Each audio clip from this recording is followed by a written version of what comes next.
गुरुवार को सीएम मनोहर लाल ने चंडीगढ़ में प्रेस कॉन्फ्रेंस की, जिसमें उन्होंने अनाधिकृत कॉलोनी वासियों को बड़ी सौगात दी है।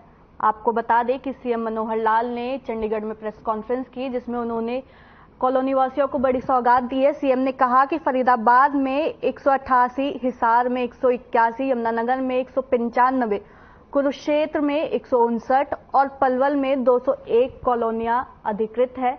बजट में ऐसी कॉलोनियों के लिए 500 करोड़ रुपए किए गए हैं। तो सीएम ने कहा कि टाउन एंड कंट्री प्लानिंग विभाग ने 2 एकड़ तक की कॉलोनियां अधिकृत की है। सीएम मनोहर लाल ने आगे कहा कि कॉलोनियां एसोसिएशन बनाकर अधिकृत करने के लिए अप्लाई कर सकते हैं। यूएलबी में कलेक्टर रेट का प्रतिशत 5 डेवलपमेंट चार्ज के रूप में लिया जाएगा। सेल डीड को हमने बंद कर दिया था ताकि ऐसे मामले सामने ना आए।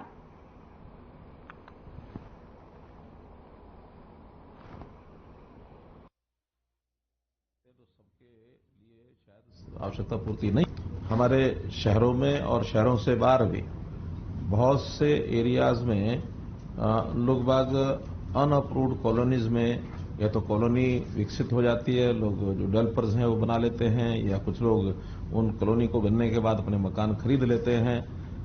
अनअप्रूव्ड कॉलोनीज में मकान खरीदने के बाद कई प्रकार की कठिनाइयां, समस्याएं वो जो उपभोक्ता है अर्थात जो जिसने मकान बनाया उसको भी आती हैं। शहर के नाते भी सब लोगों को मिलकर के जब अभ्यास उनका होता तो उसमें कई प्रकार की कठिनाइयां आती हैं। कुल मिलाकर के डेवलपमेंट जो है अनप्लैन्ड, ये किसी भी तरीके से उचित नहीं माना जाता है। फिर भी मैं समझ सकता हूं आखिर लोगों की मजबूरियां, क्योंकि उतने मकान भी जिस कीमत पर लोगों को चाहिए, जिस कॉस्ट के हिसाब से चाहिए, उतने न तो डेवलपर्स लाइसेंस लेके बना पाते हैं, और एचएसवीपी का भी एक लिमिटेड दायरा है, उस हिसाब से वो भी अपना बनाते हैं, तो सबके लिए शायद आवश्यकता पूर्ति नहीं होती है। तो ऐसे अनअप्रूव्ड कॉलोनीज का पिछले कई वर्षों से ये क्रम लगातार चलता रहा है। हमने जब शासन में आया तो विचार किया कि इन चीजों को कैसे दुरुस्त किया जाए, ठीक किया जाए, तो उस क्रम को आगे बढ़ाया। हमारे डिपार्टमेंट, चाहे अर्बन लोकल बॉडीज है, चाहे टाउन कंट्री प्लानिंग है, इवन गांव के आसपास भी कुछ कॉलोनियां बनती हैं, तो रूरल डेवलपमेंट को भी कहा है कि रेगुलेटेड कॉलोनीज की संख्या बढ़नी चाहिए, और जो पहले बन गई हैं उन पर कुछ न कुछ जो पहले वाली शर्तें हैं उनमें कुछ छूट दे करके उनको अप्रूव करके, ताकि उनके ऊपर एक तलवार इलीगैलिटी का या एनक्रोचमेंट जो होती है उसका वो तलवार न लटके रहे, उनको सुविधा दी जाए। 2014 से 22 तक 685 कॉलोनी हमने नियमित की थी, और उसके बाद बहुत बड़ी संख्या में लोगों ने अप्लाई भी किया, हमने रजिस्ट्रेशन कराया। उसमें आज फिर इस वर्ष 2023 के अंदर पीछे 131 कॉलोनी का नोटिफिकेशन हुआ भी था, लेकिन उस समय टाउन कंट्री प्लानिंग की ओर से सारा तैयार नहीं था। आज कुल मिलाकर दोनों विभागों की ओर से, अर्बन लोकल बॉडीज और टाउन कंट्री प्लानिंग की ओर से मिलाकर 131 भी उसमें मिला ली गई हैं, तो 450 नई कॉलोनी को अप्रूवल ये दिया जाता है, जिसका सारा फॉर्मेलिटीज जो है वो दोनों विभागों ने पूरी कर ली है। नोटिफिकेशन या तो हो गया होगा या फिर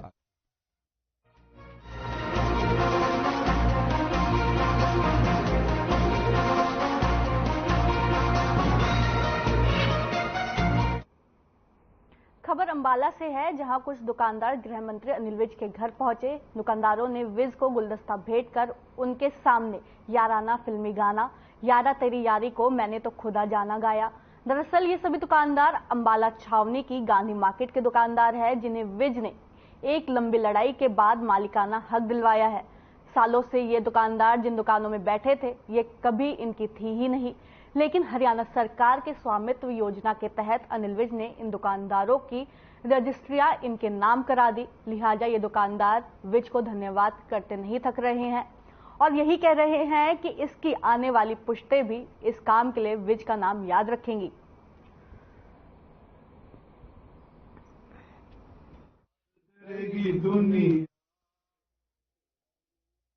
हम गांधी मार्केट के अंदर पिछले 77-78 से बैठे हुए हैं। मंत्री जी के सहयोग से हमें जो है मालिकाना हक मिल गया है, जिसकी हमारी रजिस्ट्रियां जो है कल हो चुकी हैं, और हम जो है बहुत उनके आभारी हैं कि उन्होंने हमारी रजिस्ट्रियां करवा दी हैं और हमें जमीन से मालिक बना दिया है। बहुत बहुत उनका हम बहुत बहुत आभारी। यहाँ नगर परिषद अम्बाला सदर द्वारा जो यहाँ पर 923 रेंट्स की शॉप्स वगैरह हैं, सरकार द्वारा जो स्वामित्व योजना के तहत इन दुकानदार द्वारा अपना पोर्टल पर ये जो अपना अप्लाई किया गया है अपना उसको अपनेपन के लिए खरीद के लिए जो स्वामित्व योजना के अंतर्गत आती हैं, तो उसके तहत ही जो यहाँ पर अब तक 10 दुकानदारों की जो रजिस्ट्री हो चुकी है और जो बाकी हैं उनका भी प्रोसेस में वो फाइल्स हैं लगी हुई हैं और शीघ्र ही उनको अपना 20-25 दिन तक इनको सभी मोस्टली फाइलों को जो हमारा निपटाने की योजना है।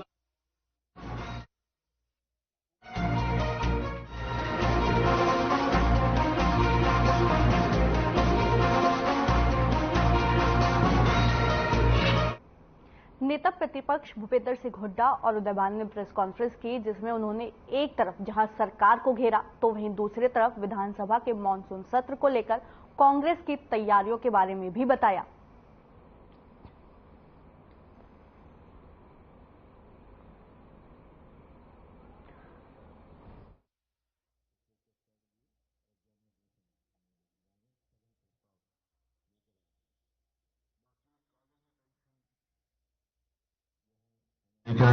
कल हमारी सीएलपी की मीटिंग हुई थी, उसमें काफी साथियों ने विचार रखे अपने और सब विचारों के बाद हमने फैसला किया है कि 2 तो एडजॉर्नमेंट मोशन लेके आ गया। एक तो कानून व्यवस्था पर और जो एक फ्लड से जो भारी नुकसान हुआ है प्रदेश में उसके लिए उस पर चर्चा के लिए एडजॉर्नमेंट मोशन जाएंगे, स्थगन प्रस्ताव लेकर आएंगे। बाकी कॉलिंग अटेंशन जो है हम लेकर आएंगे बेरोजगारी पर और सीईटी के उसमें जो धांधलियां हो रही हैं, सरस्वती नदी की खुदाई करने के बारे में, दलितों पर बढ़ते हुए अत्याचार, बाजरे की फसल में नुकसान के बारे में। मोहम्मदन में से कुछ लड़कों के तो यहां पर परिस्थितियां बिगड़ सकती हैं, पुलिस व्यवस्था ठीक की जाए, पर्याप्त पुलिस की व्यवस्था की जाए इस यात्रा के लिए। अब उसकी जिम्मेदारी फिर किसकी थी? सरकार की थी। सरकार ने जो एसपी था वो तो छुट्टी पर भेज दिया और वहां होमगार्डों को वहां पर भेज दिया। खुद जो वहां के सांसद हैं राव इंद्रजीत सिंह, उन्होंने प्रश्न किया कि बंदूक, तलवार और लाठी डंडे ले जाने का काम क्या है धार्मिक यात्रा में? अब उसका जवाब कौन देगी? सरकार देगी, किसकी देगी? उन्होंने कहा था कि जब ये यात्रा निकल रही थी तो उसको पर्याप्त सुरक्षा नहीं दी गई, तो इसकी जिम्मेदारी कौन थी? ये तो खुद उनके राव इंद्रजीत जो सेंटर में मिनिस्टर हैं, बड़े नेता हैं, वो पूछ रहे हैं सरकार से, वो पर सरकार को कह रहे हैं, उनके प्रश्नों का भी जवाब नहीं दिया।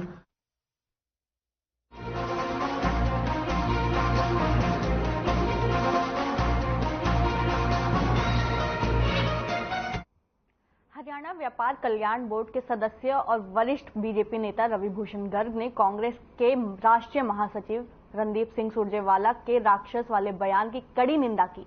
उन्होंने कहा कि कांग्रेस वह पार्टी है जिसे भगवान श्री राम और राम सेतु के अस्तित्व को ही नकार दिया था, जो अपनी संस्कृति, सभ्यता और धार्मिक मान्यताओं पर ही सवाल खड़े करते आए हो। उनसे इससे ज्यादा क्या उम्मीद की जा सकती है? बीजेपी को वोट देने वाली जनता और पार्टी कार्यकर्ताओं को सुरजेवाला ने राक्षसी प्रवृत्ति का कहकर अपनी लगातार हार की बौखलाहट का परिचय दिया है। वहीं गर्ग ने अपने कार्यालय में प्रेस वार्ता के दौरान कहा कि जींद और कैथल की जनता ने सुरजेवाला को लगातार 3 बार करारी हार दी है।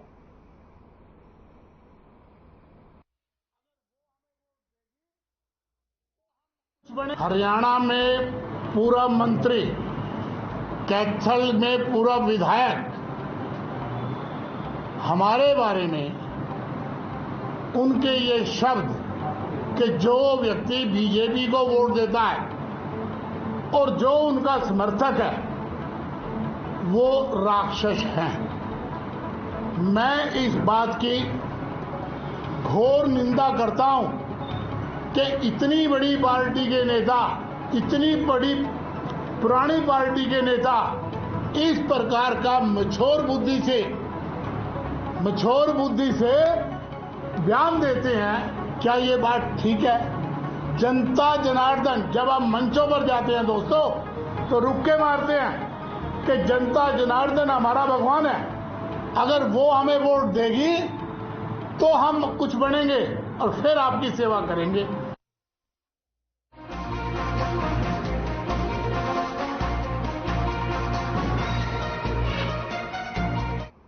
कांग्रेस के राष्ट्रीय महासचिव और राज्यसभा सांसद रणदीप सुरजेवाला का एक वीडियो वायरल हो रहा है, जो 12 अगस्त 2023 कलायत के गांव कुराड़ में हाथ से हाथ जोड़ो अभियान के तहत कांग्रेस की जनसभा का बताया जा रहा है। इस वीडियो में अपने संबोधन की समाप्ति पर एक चुटकुला सुनाते हुए रणदीप सुरजेवाला की जुबान फिसली, जिसमें वह एक अभद्र गाली का इस्तेमाल कर रहे हैं।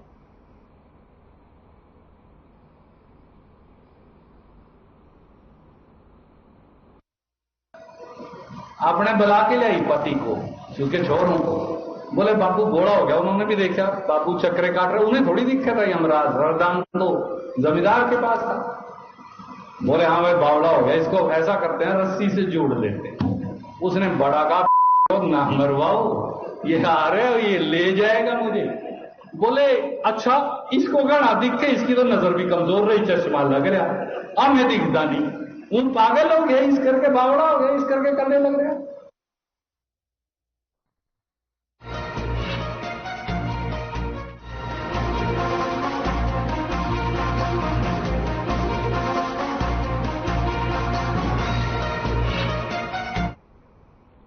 कुरुक्षेत्र बाल कल्याण समिति की कस्टडी में कुरुक्षेत्र के लोकनायक अस्पताल में उपचाराधीन नाबालिग युवती लापता हो गई। आनंद फानन में पुलिस ने गुमशुदगी का मामला दर्ज कर जांच शुरू कर दी है।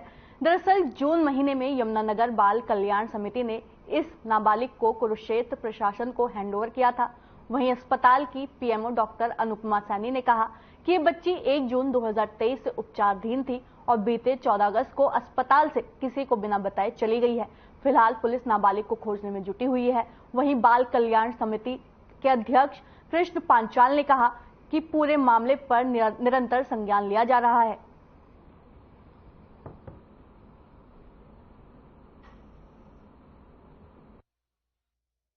बच्ची हमारे यहाँ 1 जून से दाखिल थी ऐसे, और 14 तारीख को 11 बजे के करीब से ये हॉस्पिटल से कहीं चली गई है, हॉस्पिटल में नहीं है, प्रेजेंट है।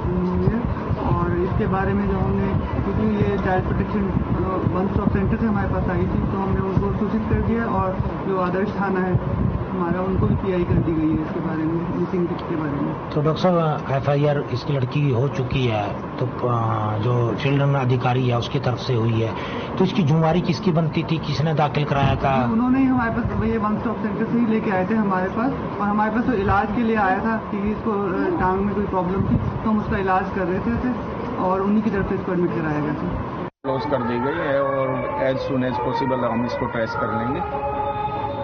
तो किसकी तरफ से FIR दर्ज हुई? ये CWC की तरफ से FIR दर्ज की गई। तो कहाँ दाखिल थी लड़की? ये लड़की LNJP हॉस्पिटल में एडमिट थी और ये लामा देकर ये चली गई। बच्ची को सिविल हॉस्पिटल में एडमिट कराया था और उसका ठीक से इलाज पिछले माह से चला भी हुआ था, और पिछले दिनों उसका चंडीगढ़ भी हमारे डिपार्टमेंट के द्वारा उसको चेक कराया गया, परंतु कुछ टेक्निकल कारण से उस बच्ची का चंडीगढ़ से यहाँ दोबारा से एडमिट करवा दिया गया। बच्ची स्वस्थ भी है, ठीक भी है, मानसिक रूप से भी, शारीरिक रूप से भी। उसके पैर की रोड निकालने का एक कभी प्रयास हम सबका डॉक्टर्स के द्वारा था, सिविल हॉस्पिटल में एडमिट की। 14 से बच्ची को मैसेज हमारे पास भी आया कि बच्ची बेड से कहीं गई है, और अभी उस बच्ची के लिए जो भी कानूनी जो प्रक्रिया है विभाग द्वारा वो की गई है।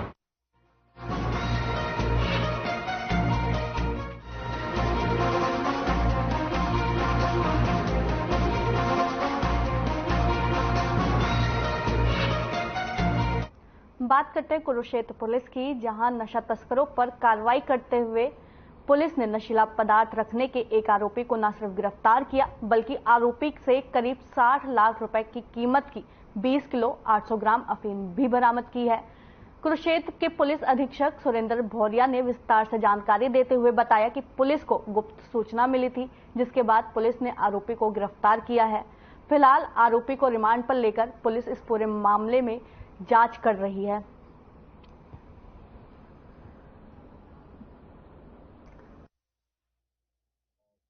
शुरुआत से ही नशे के विरुद्ध एक अभियान चलाया जा रहा है।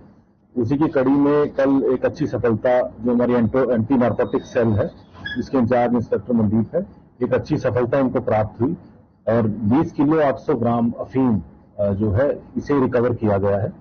एक यशपाल नाम का व्यक्ति है जो अरेस्ट किया है।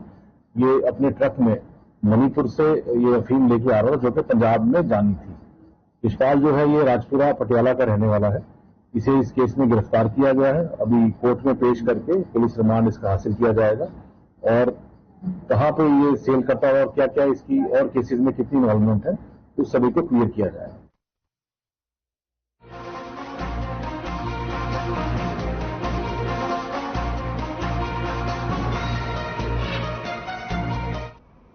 भिवानी में एक दिल दहला देने वाला मामला सामने आया है, जहां एक महिला को उसी के गांव के एक युवक ने तेज धारदार हथियार से उसकी हत्या कर दी। महिला का नाम दीपिका बताया जा रहा है। मृतक महिला के पति किरणपाल का कहना है कि जिस वक्त इस वारदात को अंजाम दिया गया उस वक्त उसकी पत्नी घर पर अकेली थी और वो ड्यूटी पर था और उसके माता पिता ने उसके पास फोन करके बताया कि तुम्हारे घर से तेज तेज आवाज आ रही है। जिसके बाद उसने घर पर आकर देखा तो उसकी पत्नी दीपिका की हत्या हो चुकी थी। वहीं पति का कहना है कि उसके गांव निवासी छोटू का उसके घर में आना जाना था। उसने छत से कूदकर उसकी तेजधार हथियार से हत्या कर दी।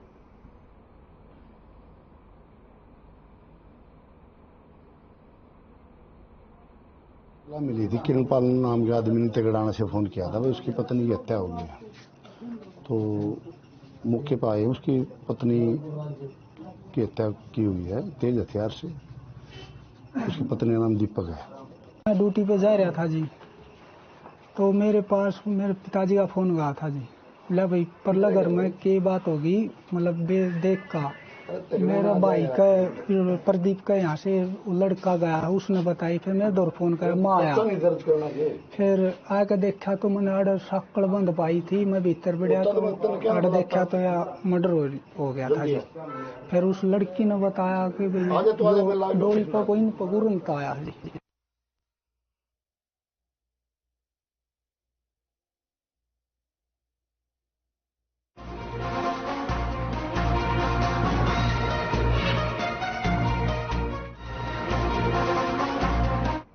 खबर महेंद्रगढ़ से है, जहां साजिश रच पत्नी की हत्या करवाने के मामले में पुलिस टीम ने मुख्य आरोपी बिट्टू को गिरफ्तार कर लिया है।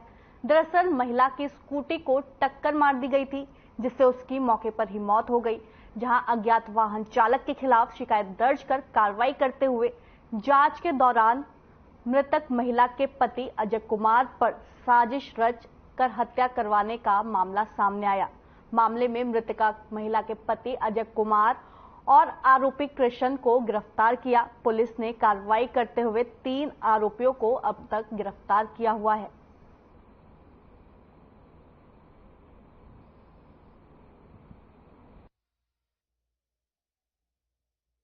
23 को जो एक्सीडेंट का अभियोग दर्ज किया था, उसमें दौरान जांच मर्डर का मामला मिला है। जो उस केस में 2 आरोपी गिरफ्तार किए जा चुके हैं। आरोपी षड्यंत्र का मृतका अनीता का पति अजय कुमार व ट्रक में साथ जो कृष्ण आरोपी था वो गिरफ्तार किए जा चुके हैं। सूचना के आधार पर जो मेन आरोपी था बिट्टू पुत्र महावीर,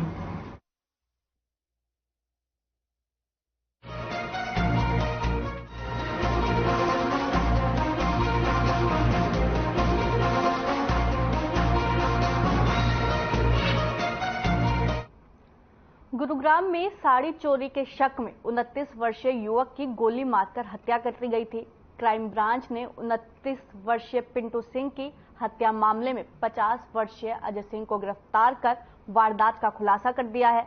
दरअसल बीती 15 अगस्त की देर शाम अजय सिंह ने बीवी को साड़ी चोरी के शक में पिंटू को गोली मारकर हत्या कर दी थी और मौके से फरार हो गया। क्राइम ब्रांच ने हत्या आरोपी अजय सिंह को डीएलएफ के यू ब्लॉक से उस वक्त गिरफ्तार कर लिया जब अजय सिंह बीवी के साथ फरार होने की फिराक में था। मामले में एसपी क्राइम की माने तो अजय सिंह के कब्जे से उसका लाइसेंसी हथियार भी बरामद किया गया है, जिससे उसने पिंटू की हत्या की थी। एसीपी क्राइम की माने तो हत्या आरोपी यूपी का रहने वाला है और वहीं से उसने 2002 में हथियार का लाइसेंस बनवाया था और गुरुग्राम में सिक्योरिटी गार्ड के तौर पर काम कर रहा था।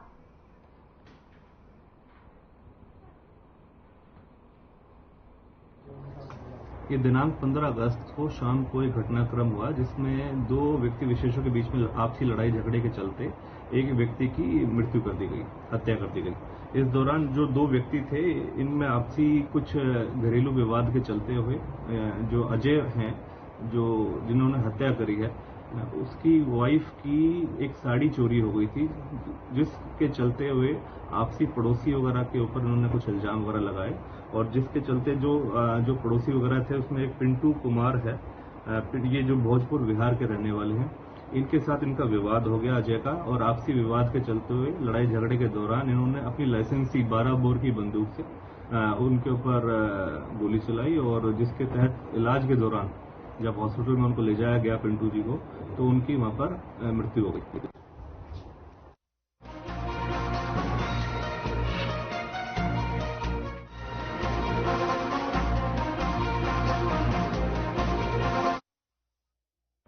बात फरीदाबाद की करते हैं, जहां आशा वर्करों ने 3 दिन की हड़ताल की थी, जिसके बाद हड़ताल को 17 तारीख तक कर दिया था। लेकिन अब इस हड़ताल को और आगे जारी रखने का फैसला लिया गया है। आशा वर्कर यूनियन की प्रधान हेमलता ने बताया कि हड़ताल 3 दिन की थी और इसके बाद 17 तारीख तक हड़ताल को बढ़ा दिया गया। वहीं इसी बीच सरकार द्वारा कोई वार्तालाप न होने पर इसे और आगे बढ़ा दिया गया है। प्रधान हेमलता ने यह भी कहा कि जब तक सरकार उनकी मांगों को पूरा नहीं करती, तब तक फरीदाबाद की 1000 आशा वर्कर ऐसे ही हड़ताल पर बैठी रहेंगी और ऐसे ही हड़ताल भी जारी रहेगी।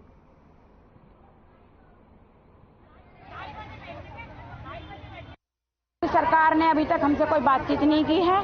हम ये चाहते हैं कि सरकार हमारे स्टेट वाले डेलीगेशन को बुलाए और उनसे हमारी मांगों पे वार्तालाप करे और उन मांगों को माने भी। ये नहीं क्योंकि नाजायज मांगे नहीं है कि जिनके लिए हम यहाँ बैठे हुए हैं।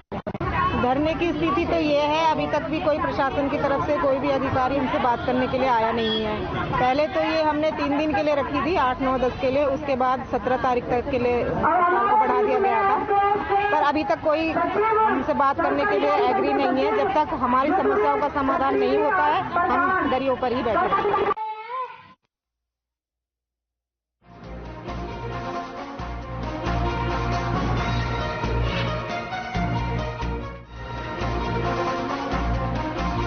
भिवानी डिपो रोडवेज कर्मचारियों ने गुरुवार को रोडवेज कर्मचारी साझा मोर्चे के बैनर तले मांगों को लेकर प्रदर्शन किया।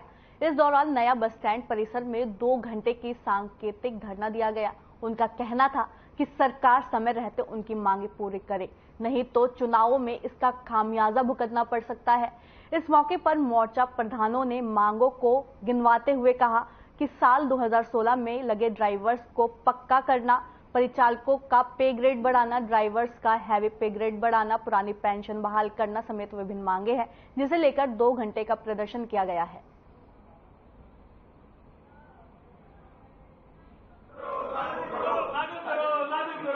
दो घंटे का विरोध प्रदर्शन सरकार की अठधर्मिता के कारण है। कर्मचारियों की मांगे नहीं मानी जा रही हैं। 2-3 दौर की मीटिंग हो चुकी है। मीटिंग में टेबल पर बात होती है, मांगे मान ली जाती है, धरातल पे लागू नहीं की जाती है। 2-3 मांगों को छोड़ के बहुत सारी मांगे बाकी हैं। इस कर्मचारियों में भारी रोष है।